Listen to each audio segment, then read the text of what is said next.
السلام علیکم ورحمۃ اللہ وبرکاتہ۔ ہم تبارک الذی یعنی سورہ ملک کا ہم معنی سمجھتے ہیں ان شارٹ میں۔ اعوذ باللہ من الشیطان الرجیم، بسم اللہ الرحمن الرحیم۔ تبارک الذی بیدہ الملک، بہت بابرکت ہے وہ رب جس کے ہاتھ میں بادشاہی ہے۔ وہو علی کل شیء قدیر، اور وہی ہے جو علی کل ہر چیز پر، ہر شے پر قدیر قدرت رکھتا ہے۔ اللہ تعالیٰ جس کے ساتھ جب جہاں جیسا چاہے جو چاہے کر سکتا ہے، وہ ہر چیز پر قدرت رکھتا ہے، قادر ہے وہ۔ الذی خلق الموت، وہی تو رب ہے جس نے پیدا کیا موت کو، والحیات، اور زندگی کو، وہی مارتا ہے، وہی زندہ کرتا ہے، وہی پیدا کرتا ہے۔ لیبلوکم، کیوں کیا ہے اس نے یہ سب؟ تاکہ تم سب کو آزمائے، تم سب کا امتحان لے۔ کیا امتحان ہے؟ ایکم احسن عملا، کہ کون تم میں سے دنیا میں رہ کے اچھے اچھے کام کرنے والا ہے، تمہارا امتحان ہے یہ۔ وہو العزیز الغفور، وہی تو اللہ ہے جو عزیز ہے، یعنی غالب ہے ہر شے پہ، ہر چیز پہ، جب بھی جہاں چاہے جو چاہے کر سکتا ہے، وہ جب اس وہ مالک ہے وہ۔ الغفور، وہ معاف بھی کرتا ہے بندوں کو، غلطی پہ معافی مانگے معاف کرے گا۔ الذی خلق سبع سماوات طباقا، وہی تو اللہ ہے جس نے بنائے 7 آسمانوں کو، اور کہاں یہ 7 آسمان؟ طباقا، ایک کے اوپر ایک ہیں، ہمارے آسمان دنیا سے اوپر جو آسمان ہے ایک کے اوپر ایک 7 آسمان ہے۔ ما تری فی خلق الرحمن، نہیں تم دیکھو گے اللہ کی بنائی ہوئی چیزوں میں من تفاوت، کوئی فالٹ، کوئی کریک، کوئی شگاف، کوئی کمی نہیں ملے گی تمہیں۔ فرجع البصر، اللہ انوائٹ کریں، دیکھو، اٹھاؤ نگاہ اور دیکھو، هل تری من فطور، کیا تم کو کوئی کمی، کوئی فطور، کوئی خرابی دکھ رہی ہے؟ ثم ارجع البصر، پھر دوبارہ اٹھاؤ، کر رہتے ہیں دوبارہ دیکھو، اٹھاؤ نگاہ، ینقلب الیک البصر، واپس لوٹ آئے گی تمہاری نگاہ، خاسئا وہو حسیر، تھکی ہوئی نامراد، تمہیں کوئی کمی نہیں دکھے گی اللہ کی بنائی ہوئی چیزوں میں۔ پھر اللہ سبحانہ و تعالیٰ نے آسمان کے بارے میں کہا کہ وَلَقَدْ زَيَّنَّا السَّمَاءَ الدُّنْيَا، دنیا کے آسمان جو اللہ تعالیٰ نے جو ہم کو دکھ رہا ہے، اس آسمان کو سجا دیا ہے۔ کس طرح سجا ہے؟ بِمَصَابِيحَ، چراغوں کے ذریعے، یعنی کہ لیمپ لگائے ہیں، یعنی جسے ہم اسٹارز کہتے ہیں، ستاروں سے سجایا ہے۔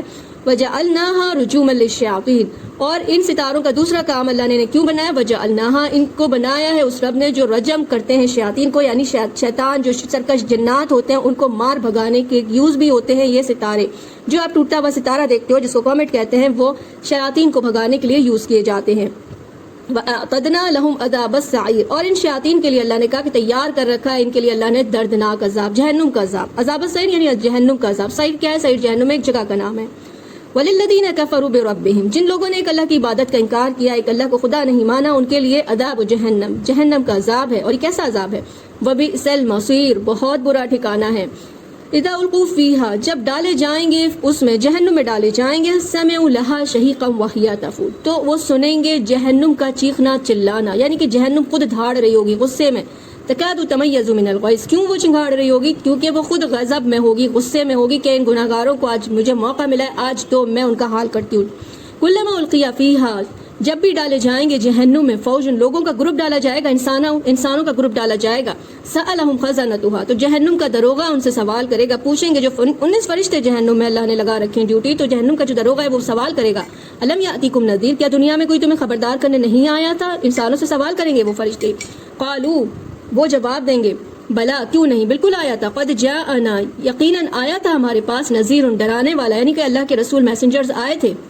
فکذبنا، لیکن ہم نے جھٹلایا، وقلنا، اور ہم ہو گئے ماض، اور ہم نے ان سے کہا، ما نزل اللہ من شیء، نہیں اللہ نے بھیجی کوئی چیز، ان انتم الا فی ضلال کبیر، بلکہ تم کھلی گمراہی میں ہو۔ انہوں نے ان گناہگاروں نے اللہ کے رسولوں کو کہا کہ تم گناہگار ہو، تم گمراہی میں ہو۔ وقالوا لو كنا نسمع، اور وہ سب کہیں گے کاش ہم سن لیتے، جب اللہ کے رسول میں دنیا میں آئے، اللہ کے میسنجرز آئے، کاش ہم ان کی بات سن لیتے۔ او نعقل ما كنا في اصحاب السعير، اگر ہم ان کی سن لیتے تو آج ہم ان جہنمیوں میں نہ ہوتے۔ فاعترفوا بذنبهم، وہ اپنی گناہوں کو مان لیں گے، اعتراف کر لیں گے، سر جھکا دیں گے کہ ہاں ہم نے غلطیاں کی ہیں۔ فسحقا لاصحاب السعير، تو لعنت ہے ایسے جہنمیوں پر۔ ان الذين يخشون ربهم، جو لوگ ڈرتے ہیں اللہ سے، بالغیب، بغیر دیکھے، اللہ کو دیکھا بھی نہیں ہے لیکن خوف خدا ان کے دل میں ہے کہ رب دیکھ رہا ہے، اللہ کا ڈر ہے ان کے دل میں، ان کے بارے میں خوشخبری دے دی، لهم مغفرۃ واجر کبیر، ان کی چھوٹے موٹے گناہ اللہ ویسے ان کے معاف کر دے گا، مغفرت عطا فرمائے گا ان کی، اور اجر کبیر، بہترین بدلہ ہے اللہ کے پاس۔ کیا ہے یہ اجر کبیر؟ جنت ہے۔ اللہم اجعلنا منہم۔